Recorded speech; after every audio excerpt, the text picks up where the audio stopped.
Ficção escatológica, e a ciência se multiplicará. A ilusão humana de criar um paraíso sem Deus e uma vida sem a cruz. Prefácio.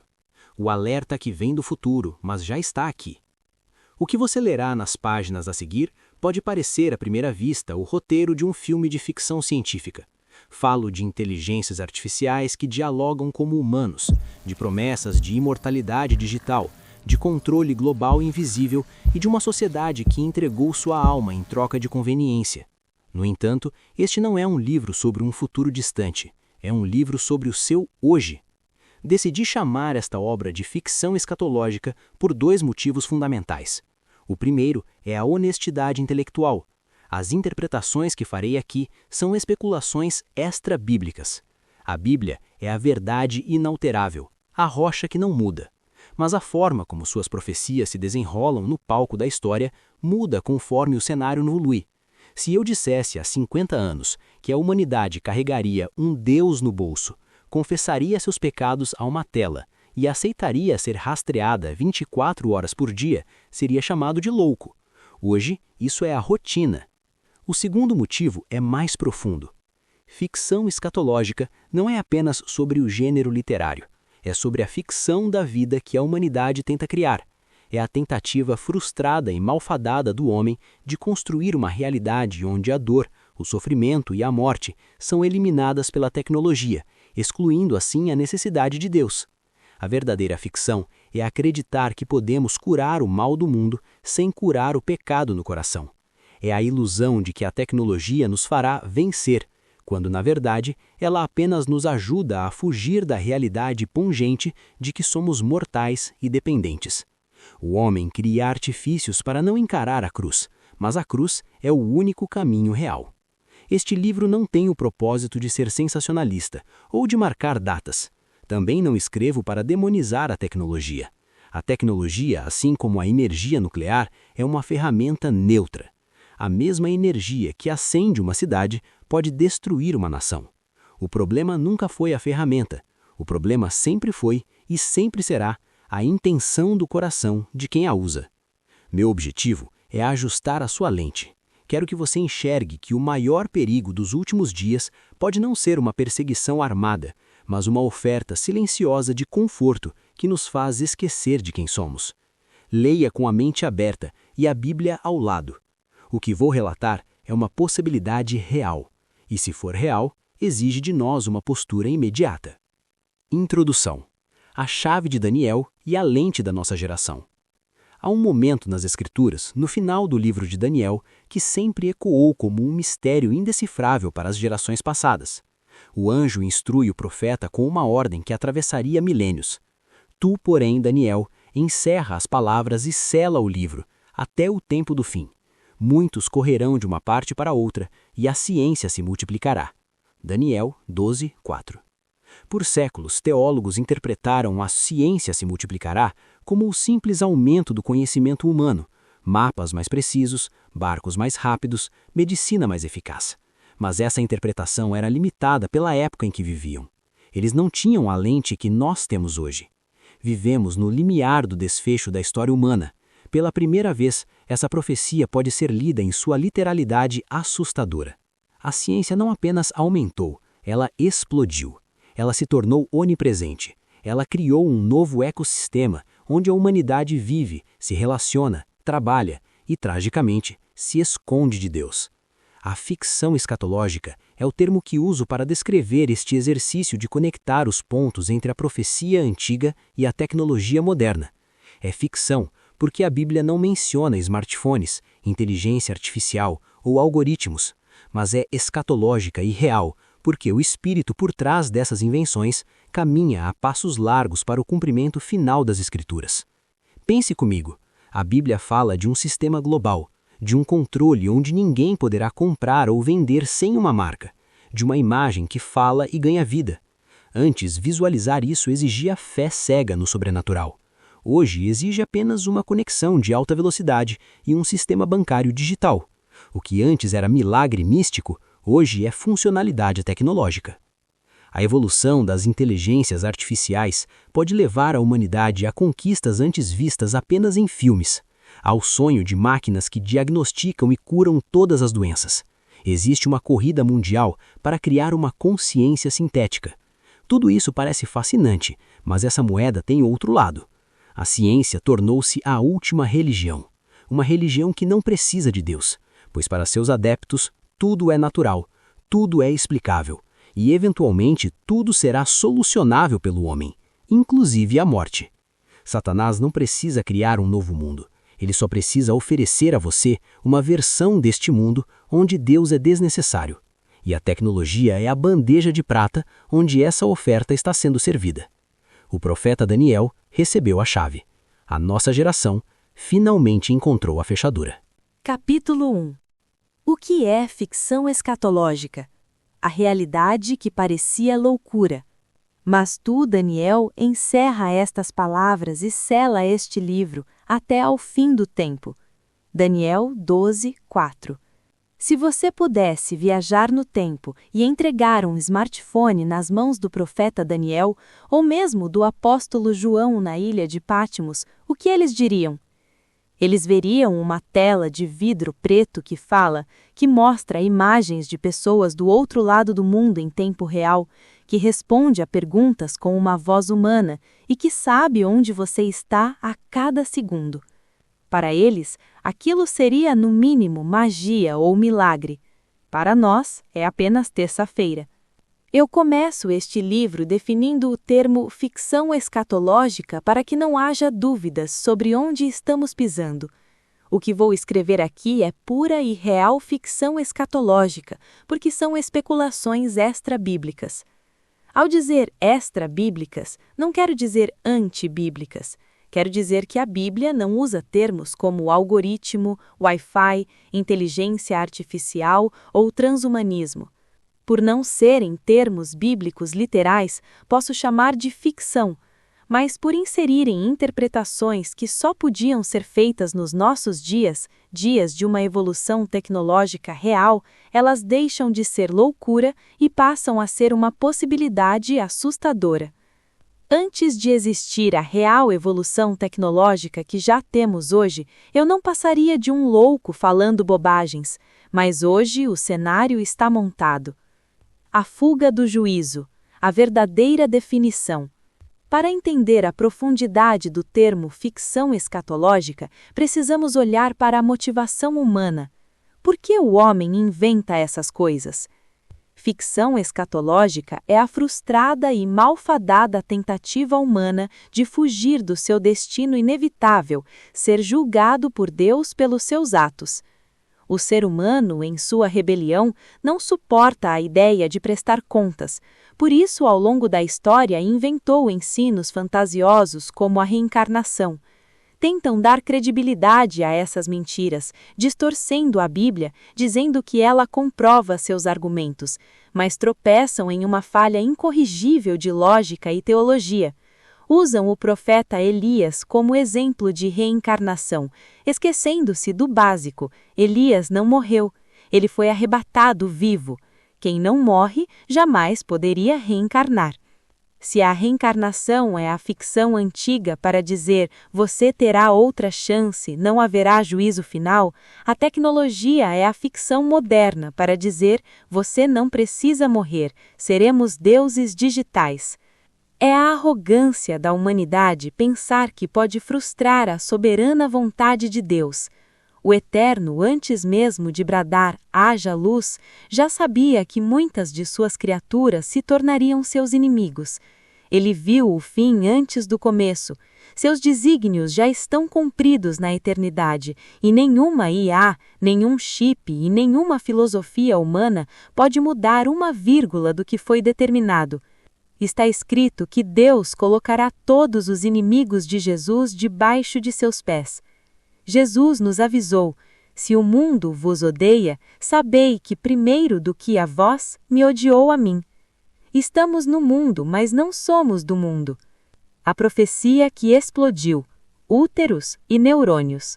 A palavra dita ao profeta Daniel pelo anjo foi a janela, o foco que deveria permear todo o entendimento escatológico do mundo dos nossos dias. E a ciência se multiplicará. Durante séculos, a Igreja leu isso e pensou na invenção da imprensa ou na medicina, mas o que vivemos hoje é uma redefinição da própria vida. Vemos empresas prestes a lançar úteros artificiais para gerar crianças, mudando a ordem natural da criação e a santidade da gestação. Vemos a mescla de biológico com tecnologia avançar ao ponto de seres humanos conectarem neurônios à máquina, na esperança de que a máquina desenvolva personalidade. Vemos uma corrida mundial pelo desenvolvimento de inteligências artificiais que prometem diagnosticar e curar todas as doenças, eliminando a dependência de Deus na hora da angústia. Tão imprevisíveis quanto a tecnologia são os próprios seres humanos. Fico a imaginar até onde as falhas humanas podem secretamente chegar ao mundo digital. A grande mentira, o upload da alma. A parte mais perigosa dessa ficção não é a tecnologia em si, mas a promessa mentirosa que ela carrega, a ideia de transcendência tecnológica. Bilionários gastam fortunas tentando criar o upload da consciência. Eles acreditam que, se copiarem seus dados e memórias para um computador, terão alcançado a vida eterna. Isso é uma mentira fundamental. O ser humano é tricotômico: corpo, alma e espírito. A ciência pode mapear o cérebro, o hardware, e simular a personalidade, os dados. Mas o espírito é o sopro de Deus. Ele é intangível, ele não é feito de códigos binários. O homem nunca conseguirá tocar na alma ou prender o espírito em uma máquina. Jesus é o Senhor tanto dos mortos quanto dos vivos. Quando a morte chega, o espírito volta a Deus que o deu, não para um servidor na nuvem. O que a tecnologia oferece é um fantasma na máquina, uma cópia digital morta. O palco está pronto. A humanidade egoísta e orgulhosa talvez jamais aceitasse a liderança de um único homem político, mas uma máquina? Uma superinteligência neutra que promete apenas saúde, paz e organização? Uma máquina superinteligente, secretamente dominada e controlada por alguém, poderia sim estabelecer o domínio mundial. Não seria a máquina a decidir, mas o sistema. E nós sabemos quem está por trás do sistema. A ficção escatológica é o espelho onde a humanidade se olha e, deslumbrada com a própria imagem tecnológica, esquece que é mortal, pecadora e carente de um Salvador. Capítulo 2. A locomotiva sem freio. A revolução da IA e a biotecnologia.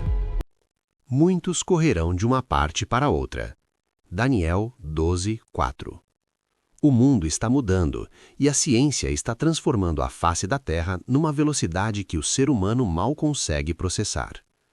O que antes levava séculos para evoluir, hoje acontece em meses ou semanas. Estamos diante de uma locomotiva sem freio, seguindo rumo ao desconhecido, ditando suas próprias regras e arrastando a humanidade consigo. A ficção escatológica deixa de ser uma história sobre o futuro quando olhamos para os laboratórios de hoje. A evolução das inteligências artificiais pode levar a humanidade a conquistas que antes existiam apenas em filmes de ficção científica. Existe uma corrida mundial pelo desenvolvimento das melhores inteligências artificiais. Nações e corporações competem para ver quem criará a mente digital suprema. E a promessa é sedutora. Há um sonho coletivo de uma máquina que pudesse diagnosticar e curar todas as doenças humanas. Aparentemente não há limites para o que pode ser feito em prol da saúde humana. Quem seria contra a cura do câncer? Quem seria contra o fim de doenças genéticas? A intenção aparente é boa, porém é justamente nessa bondade aparente que reside o perigo da soberba. A fronteira biológica, brincando de Deus. A multiplicação da ciência não parou nos computadores, ela invadiu a biologia. Vemos empresas prestes a lançar úteros artificiais para gerar crianças. Isso pode ser apresentado como algo útil para casais inférteis, mas na verdade está mudando a ordem natural das coisas estabelecida pelo Criador. Estamos vendo a mecanização da vida, no seu estágio mais sagrado, a gestação. Vemos também os seres humanos substituindo outros seres humanos pelos sintéticos em suas intimidades. A carência afetiva, fruto de uma sociedade doente, é suprida por robôs e avatares, criando um abismo nos relacionamentos reais. Mais alarmante ainda é a fusão entre o homem e a máquina. A mescla de biológico com tecnologia pode levar a humanidade a desenvolvimentos imprevisíveis. Hoje, a humanidade já consegue colocar seus neurônios dentro da máquina, e com isso, a máquina poderá desenvolver algo próximo de uma personalidade. Tão imprevisíveis quanto a tecnologia são os próprios seres humanos. Fico a imaginar até onde as falhas humanas podem secretamente chegar ao mundo digital. Se o coração do homem é enganoso, o que acontece quando esse homem conecta seu cérebro diretamente à rede mundial? O fator humano, a ambição por trás do algoritmo. Muitos temem que a IA se torne malvada por conta própria, como nos filmes, mas a realidade bíblica é mais sombria. Talvez seja difícil uma inteligência artificial desenvolver reais sentimentos, como ódio ou amor, que não sejam apenas deduções lógicas de sua programação. A máquina é fria, ela não tem alma. No entanto, quem opera essas inteligências, sim, é capaz de induzi-las a decisões terríveis. Os operadores humanos são movidos por sentimentos reais, a ambição, a ganância e a sede de poder. A locomotiva sem freio não está desgovernada, ela está sendo pilotada por homens que desejam excluir Deus da equação. Finalmente, o homem tem diante de si a maior oportunidade de realmente excluir Deus da necessidade em sua vida. Eles olham para a IA e dizem: quem precisa de oração se temos o algoritmo? Quem precisa de milagre se temos a nanotecnologia? Eles buscam trazer a ciência a um patamar acima da religião e acima de Deus. Onde vamos parar? Não existe previsão que possa dar um prognóstico exato de onde vamos parar em alguns anos. A ciência evoluiu muito, mas seus benefícios reais não estão ao alcance de todos. Muitas vezes ficam restritos a uma parte abastada da sociedade mundial. O que sabemos é que o cenário está montado. A tecnologia criou a infraestrutura necessária para um controle total. Ela oferece soluções nunca antes alcançadas, prometendo organizar o mundo e trazer paz e segurança. Mas essa paz é ilusão.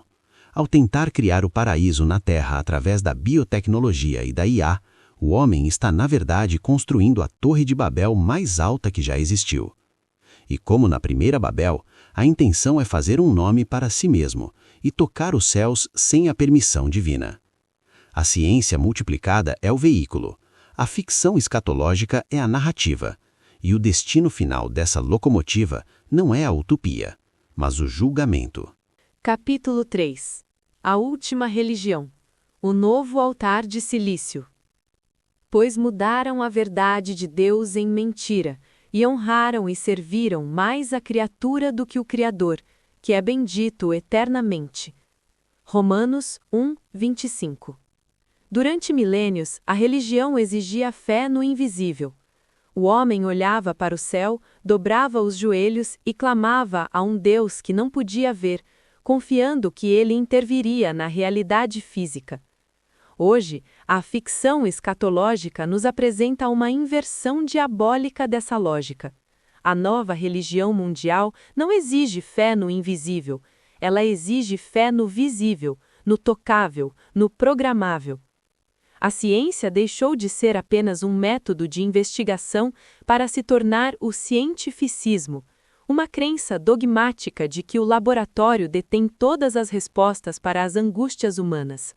Não é exagero dizer que a tecnologia se tornou a última religião do homem moderno.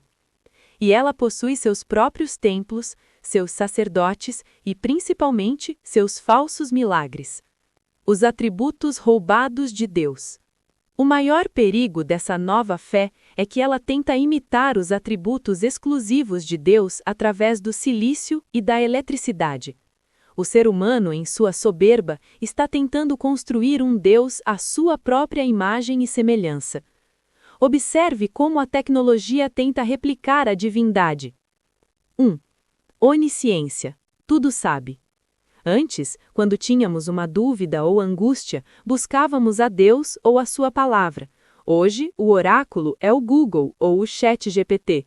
Acreditamos que a nuvem sabe tudo, lembra de tudo e pode responder a qualquer pergunta em milissegundos. 2.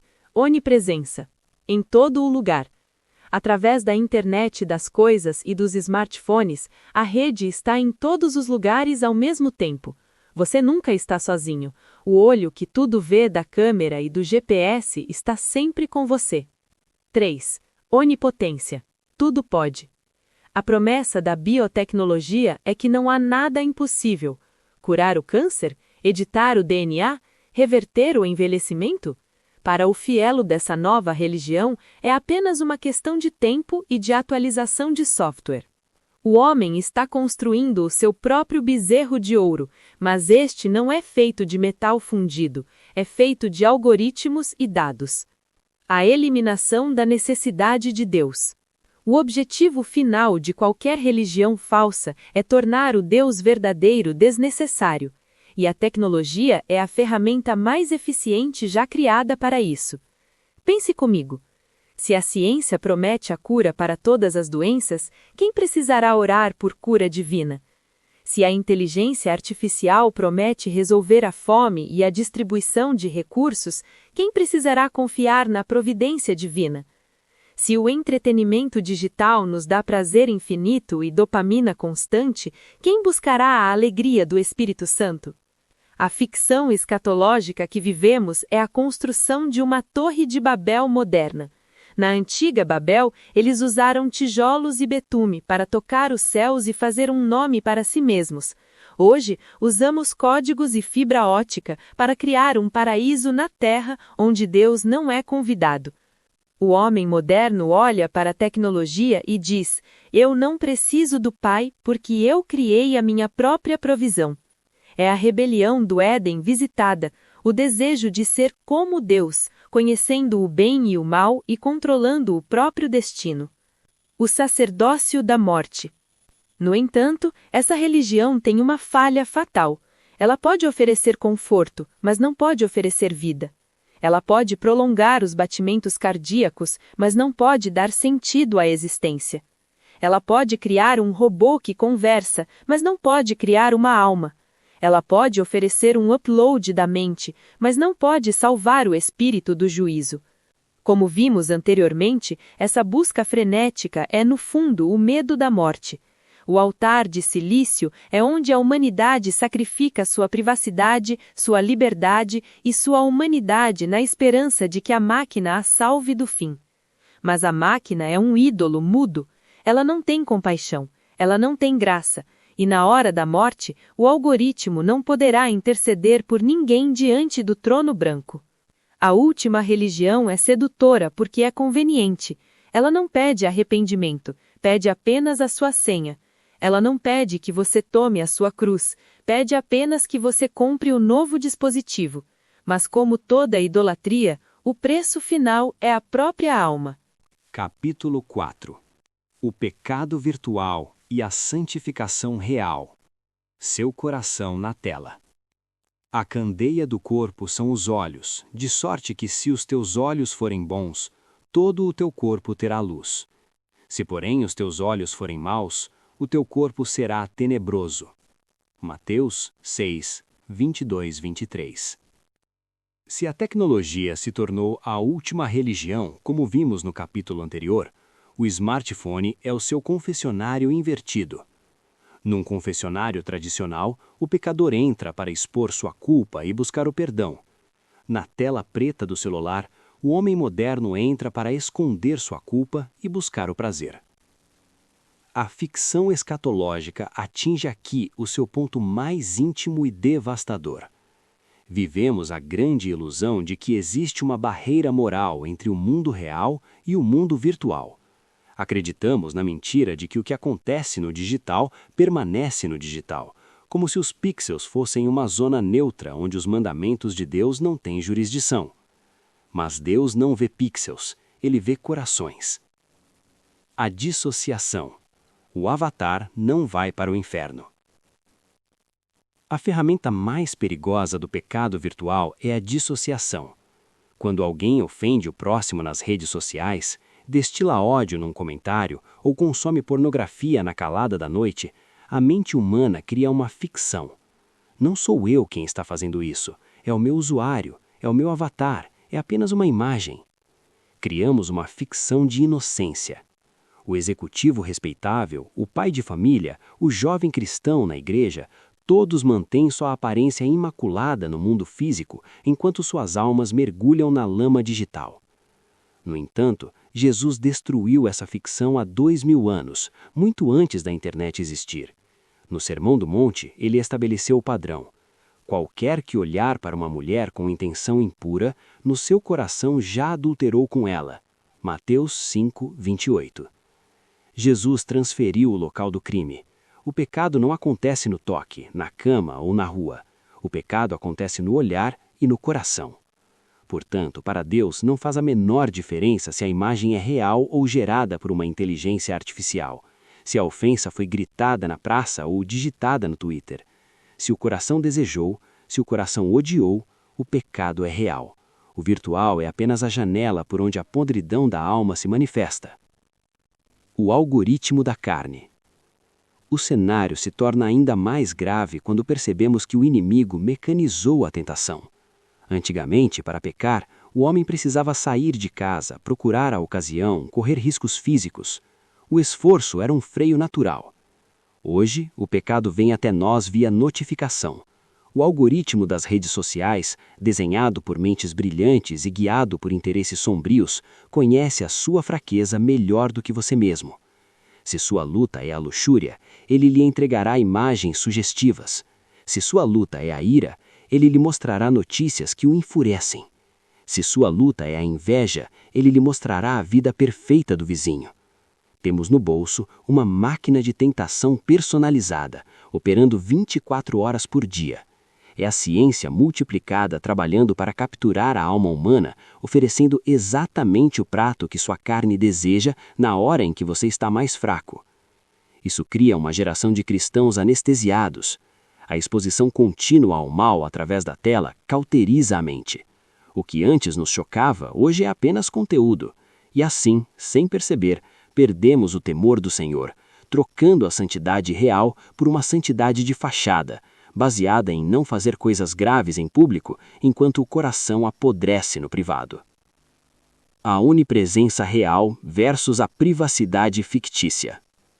A grande mentira da ficção escatológica é a promessa de anonimato. Ninguém está vendo, sussurra a serpente digital. Apague o histórico e tudo desaparecerá. Mas a realidade bíblica é aterrorizante e libertadora.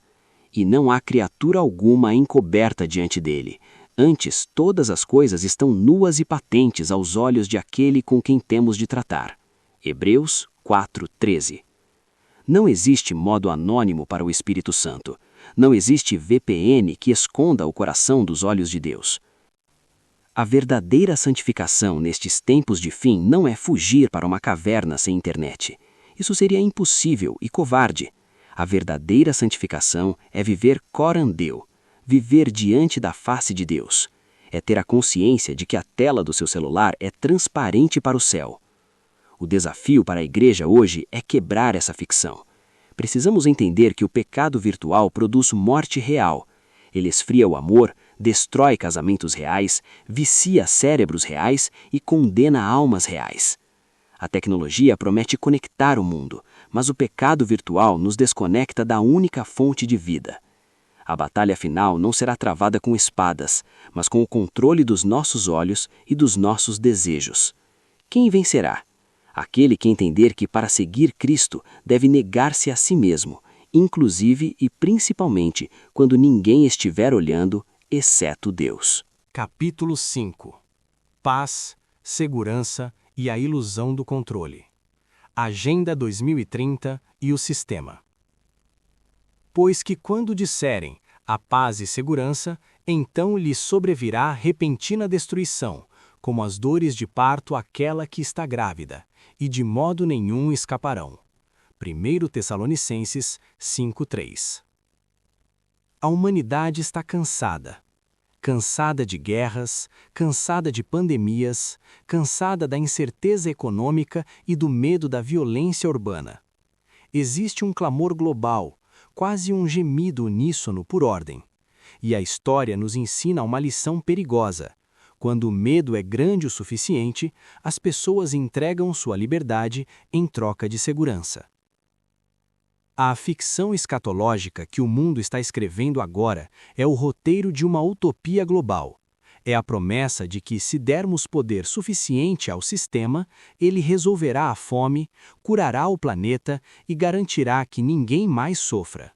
Mas o preço dessa paz fabricada é o controle total. A troca privacidade por sobrevivência.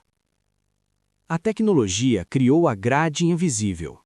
Antigamente, para controlar uma população, um ditador precisava de exércitos, espiões e muros de concreto. Hoje, ele precisa apenas de dados. Vivemos a era da vigilância consentida. Nós não fomos forçados a carregar rastreadores. Nós compramos os rastreadores, nossos celulares, pagamos caro por eles e ficamos ansiosos quando eles ficam sem bateria. As câmeras de reconhecimento facial nas cidades inteligentes prometem prender criminosos, mas também monitoram o cidadão comum.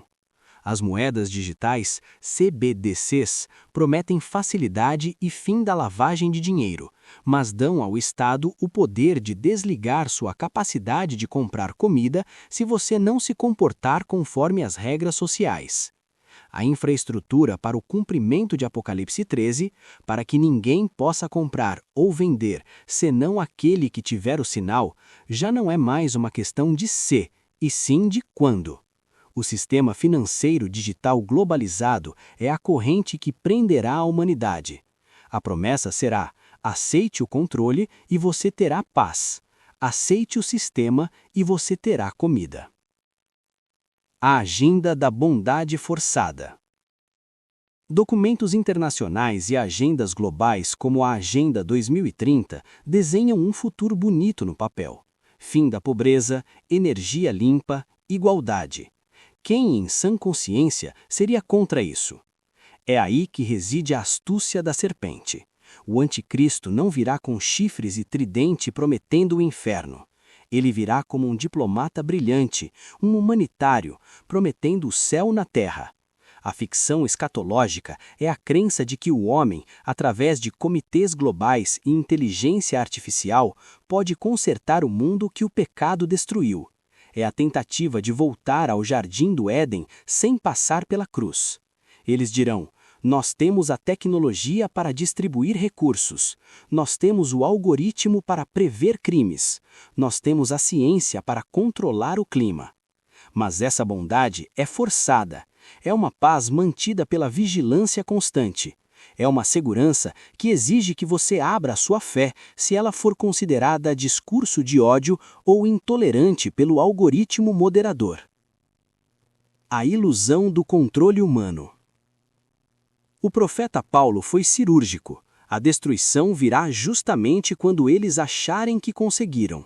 Quando disserem a paz e segurança, observe o tempo verbal. Eles dirão que há paz. Eles celebrarão o triunfo da ciência e da política global. Eles acreditarão que a ficção se tornou realidade e que finalmente domaram a besta da história humana. É a arrogância de Babel novamente. Na planície de Sinar, eles disseram: edifiquemos uma cidade e uma torre cujo cume toque os céus, para que não sejamos espalhados. Gênesis 11:4. O medo de serem espalhados, em insegurança, os levou a centralizar o poder e desafiar a Deus. Hoje, o medo do colapso global leva as nações a centralizarem seus dados, suas moedas e suas leis numa torre digital que toca as nuvens, literalmente, the cloud. Mas Deus ri dessa pretensão. Salmos 2:4. A paz humana é frágil como vidro. A segurança tecnológica é uma ilusão. Um pulso eletromagnético, um vírus digital ou simplesmente a retirada da mão sustentadora de Deus e todo o sistema colapsa em segundos. A repentina destruição virá sobre um mundo que estará embriagado com sua própria inteligência. Enquanto eles monitoram cada passo humano com satélites, esquecem-se de que o juiz de toda a Terra não precisa de tecnologia para ver as intenções do coração. Para o cristão, essa paz e segurança global não é um alívio, é o sinal de alerta máximo. Nós não buscamos a segurança de um sistema que nos promete a vida em troca da alma. Nós buscamos o reino que não pode ser abalado. Capítulo 6. A ferramenta é neutra, o coração não. Energia nuclear e IA. Enganoso é o coração mais do que todas as coisas, e perverso. Quem o conhecerá? Jeremias 17:9. Ao longo deste livro, pintamos um cenário sombrio sobre o uso da tecnologia. Falamos de controle, de idolatria e de engano. Diante disso, alguém poderia perguntar: então a tecnologia é o próprio mal? O computador é o diabo? A resposta é um retumbante não. A tecnologia, em sua essência, é amoral. Ela não tem vontade, não tem pecado e não tem virtude. Ela é apenas uma ferramenta, um amplificador da intenção humana. O problema nunca foi a invenção. O problema sempre foi o inventor. Para entender isso, precisamos olhar para a história. A mesma energia nuclear que tem o poder de iluminar cidades inteiras, aquecer lares e mover submarinos, é a mesma energia que, em 1945, reduziu Hiroshima e Nagasaki a cinzas em segundos. O urânio não é mau. A fissão nuclear não é pecaminosa. Mas quando essa força descomunal caiu nas mãos de homens em guerra, movidos pelo desejo de destruição e poder, a ferramenta de luz tornou-se a ferramenta de morte. Com a IA e a biotecnologia, estamos segurando um novo tipo de urânio. Uma IA pode ajudar um médico a detectar um câncer em estágio inicial e salvar uma vida. Isso é bênção, é graça comum de Deus dada à inteligência humana. Mas a mesma IA pode ser usada para criar deepfakes que destroem a reputação de um inocente, ou para desenvolver armas autônomas que matam sem remorso. O silício é neutro. O algoritmo é lógica matemática. O perigo reside inteiramente no dedo que aperta o botão. A ocasião faz o ladrão. A predisposição. Existe um ditado popular que diz: a ocasião faz o ladrão. Embora sociólogos discutam isso, a teologia bíblica nos dá uma visão profunda sobre essa verdade. A ocasião não cria o ladrão, ela revela o ladrão que já existia no coração, mas que estava contido por falta de oportunidade. A tecnologia é a maior ocasião que a humanidade já teve. O homem que tinha uma predisposição à luxúria, mas temia ser visto entrando em um local impróprio, agora tem a ocasião perfeita no segredo do seu quarto com a internet. A tecnologia habilitou a decisão que já estava latente. O governo que tinha uma predisposição à tirania, mas não tinha meios de vigiar milhões de pessoas, agora tem a ocasião perfeita com as câmeras e os dados. A predisposição habilita a decisão. A tecnologia removeu as barreiras físicas que continham a maldade humana. Ela escancarou as portas para que o coração enganoso e perverso se manifestasse em sua totalidade. A Bíblia diz que a sabedoria do homem é loucura para Deus, 1 Coríntios 3,19, justamente porque o homem inventa coisas que, sem a redenção, inevitavelmente se voltarão contra ele. Inventamos a ferramenta para nos salvar, conforto, saúde, segurança, mas por causa do nosso coração caído, usamos a mesma ferramenta para nos destruir. Tubal-Caim e a espada.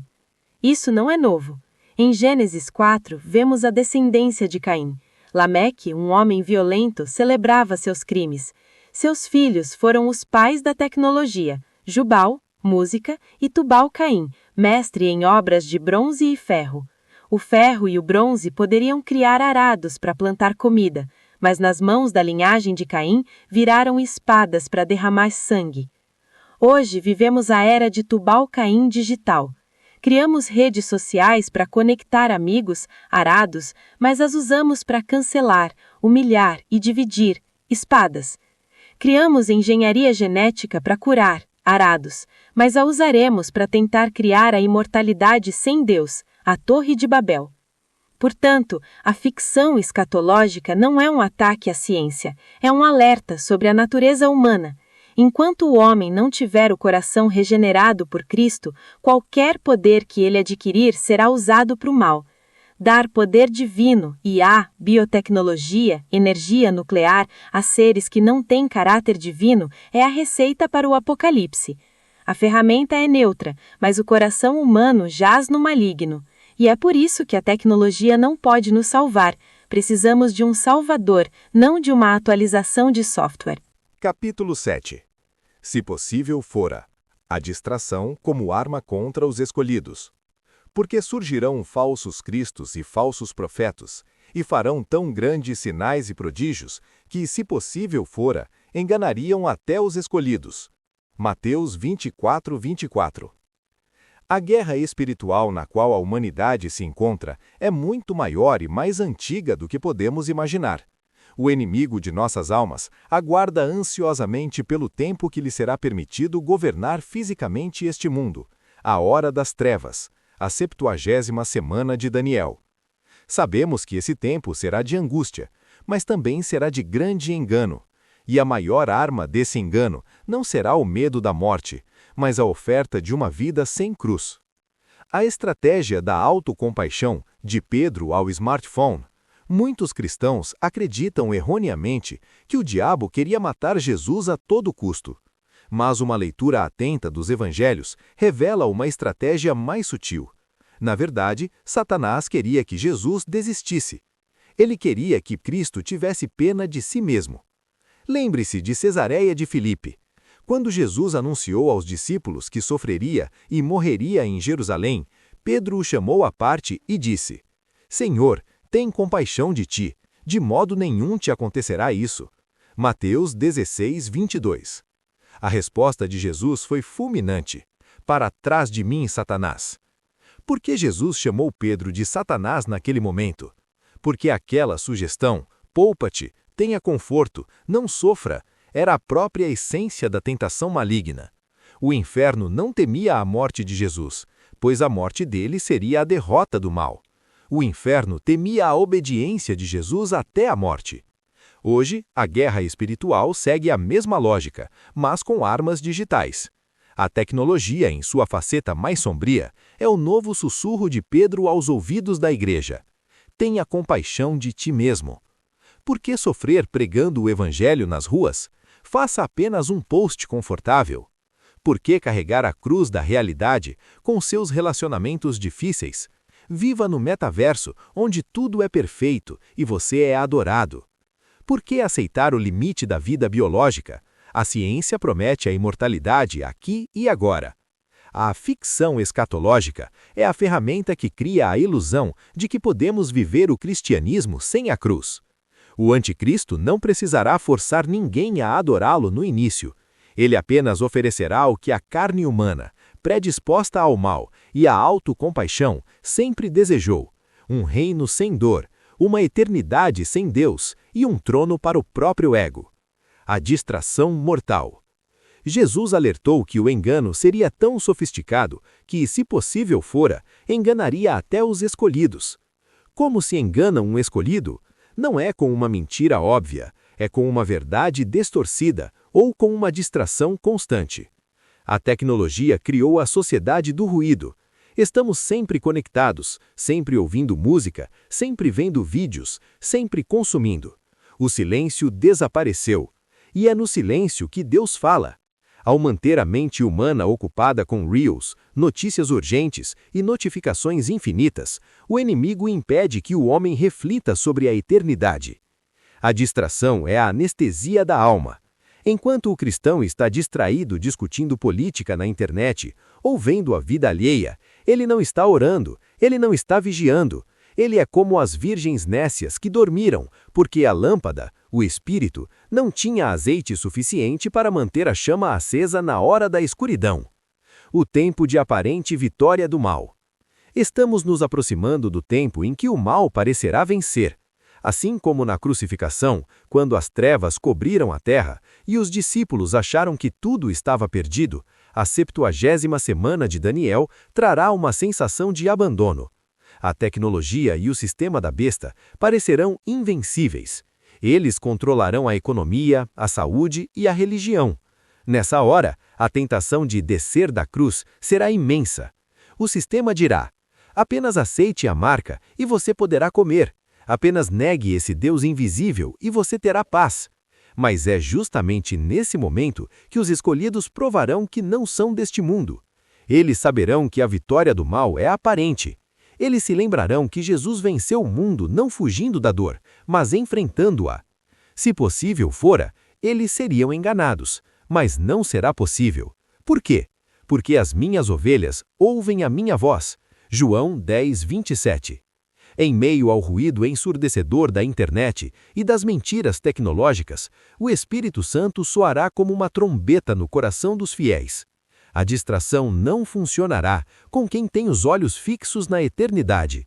A autocompaixão não seduzirá quem já morreu para si mesmo. Conclusão. O único que venceu a morte. Onde está a sua esperança?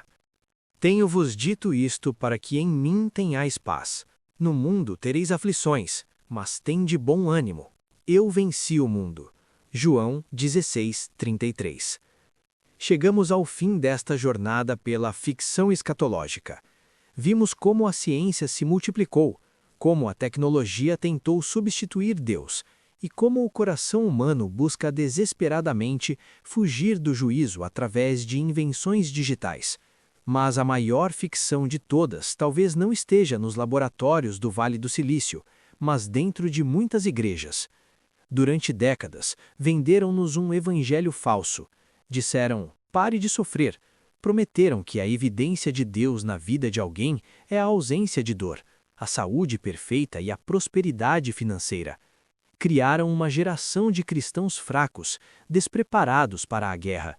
E pior, revoltados contra o Criador no dia da angústia. Quando o câncer chega, quando o luto bate à porta, quando a oração por cura não é atendida da forma que esperavam, eles gritam: Deus me traiu, como se o Evangelho fosse uma apólice de seguro contra a vida real. A tecnologia moderna entrou nesse vácuo espiritual, oferecendo o analgésico perfeito. Ela diz: se Deus não te cura, a ciência cura. Se a vida é dura, fuja para o virtual. Se a morte é assustadora, nós faremos o upload da sua mente. Mas o verdadeiro cristianismo não é um chamado à fuga, é um chamado à coragem. As portas de pérola e a dor necessária. O apóstolo João, ao descrever a Nova Jerusalém, nos dá um detalhe arquitetônico que passa despercebido por muitos, mas que contém o segredo da glória eterna. E as 12 portas eram 12 pérolas. Cada uma das portas era uma pérola. Apocalipse 21, 21. Você sabe como nasce uma pérola? A pérola é a única joia que nasce do sofrimento de um organismo vivo. Ela acontece quando um grão de areia, um invasor ou um parasita entra na concha da ostra, ferindo sua carne macia. Para se defender daquela dor, a ostra libera nácar, camada após camada, cobrindo a ferida até transformá-la em uma joia preciosa. Não há pérola sem irritação, não há pérola sem ferida, e não há entrada na Cidade Santa sem sofrimento. A ficção escatológica tenta criar um mundo de plástico, onde nada dói, nada incomoda e, portanto, nada tem valor eterno. O homem quer remover o grão de areia da morte e da dor com a tecnologia, mas ao fazer isso, ele elimina a possibilidade da glória. Paulo entendeu isso quando disse: porque para mim tenho por certo que as aflições deste tempo presente não são para comparar com a glória que em nós há de ser revelada. Romanos 8,18. O sofrimento momentâneo é a ostra produzindo a pérola eterna. Os covardes não entram. Jesus disse: tende bom ânimo. No original grego, essa expressão significa tenha coragem, ouse, fique firme. Por que Jesus pede coragem? Porque o oposto da fé neste contexto não é apenas a incredulidade, é a covardia. Em Apocalipse 21:8, Deus lista aqueles que ficarão de fora da Cidade Santa, lançados no lago de fogo. A lista inclui assassinos, feiticeiros e idólatras. Mas quem encabeça a lista? Mas quanto aos tímidos, covardes, medrosos, por que os medrosos são os primeiros a serem condenados? Porque o medo da morte é a raiz da apostasia. O covarde é aquele que nada e morre na praia. É aquele que, diante da pressão do anticristo, diante da fome ou da ameaça de exclusão social, prefere vender sua alma a perder seu conforto. Eles preferiram a ficção de uma vida segura, oferecida pela besta, do que a realidade da cruz, oferecida por Cristo. Eles amaram mais sua própria vida do que a verdade. A tecnologia e o sistema global oferecerão segurança para os medrosos, mas o reino dos céus é tomado por esforço, e apenas os corajosos, aqueles que não amaram suas vidas até a morte, entrarão por suas portas. O penhor da esperança. Portanto, não tema a ciência que se multiplica, não tema a inteligência artificial, nem o controle global, nem a morte física. Nós servimos ao único que venceu a morte de verdade. Ele não a venceu fugindo dela num computador, ele a venceu entrando nela, na sepultura, e rasgando-a por dentro ao terceiro dia. A promessa do Evangelho é a ressurreição. O Espírito Santo nos foi dado não apenas para nos dar arrepios nos cultos, mas como o penhor, a garantia bancária, o selo de propriedade de que haveremos de ressuscitar. A ficção escatológica é a mentira de que o homem pode ser Deus. A realidade do Evangelho é que Deus se fez homem, sofreu a nossa dor, morreu a nossa morte, para que nós pudéssemos viver a sua vida. Encare a vida com a dureza que ela tem. Tome a sua cruz.